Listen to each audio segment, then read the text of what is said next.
Church in Cedar Hill, Texas, and I'll be presenting to you Enchanted.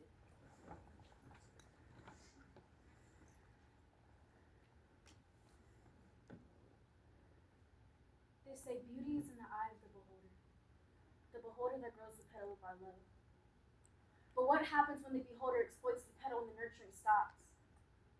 They become a leech, extracting all the good energy, and what they see in us changes the trajectory of how we show affection. Now we're closeted. We walk through life clutching our hearts restrained, unwilling to embrace enchantment. We build walls around ourselves, convinced vulnerability equates to weakness, so we're savage.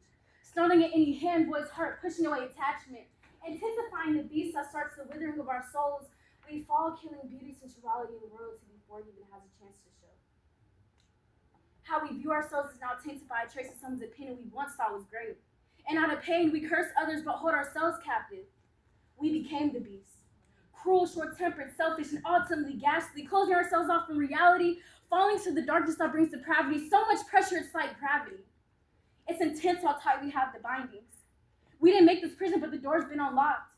Is there time to change, or do we have to follow the clock? Is there time to regrow rose after the flower has lost its glow? How do we get beauty to identify with the beast we show?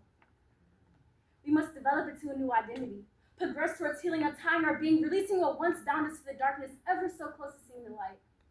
One reach, one breath, one person brings the beauty that transforms our life. You see, beauty is within the one that holds you in his hand, waters the seed and makes it flourish.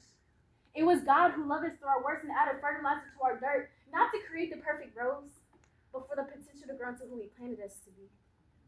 It's about recognizing the enchantment of living, embracing vulnerability, and letting him tend to our garden even when it's been trampled and overgrown with weeds. We get to uproot the seeds of doubt and fear. We get to uproot anger and resentment, and we get to allow the gardener to trim the thorns around the edges. See, the rose isn't just a symbol of beauty. It's a symbol of resilience. Pure love from life to death is purpose when it blooms. Even when a petal withers and falls, it nourishes the earth, making way for new growth. Once convinced we had no way out, Jesus gives the kiss of true love, transforming us from the inside out, from enemy to air, and from death to life.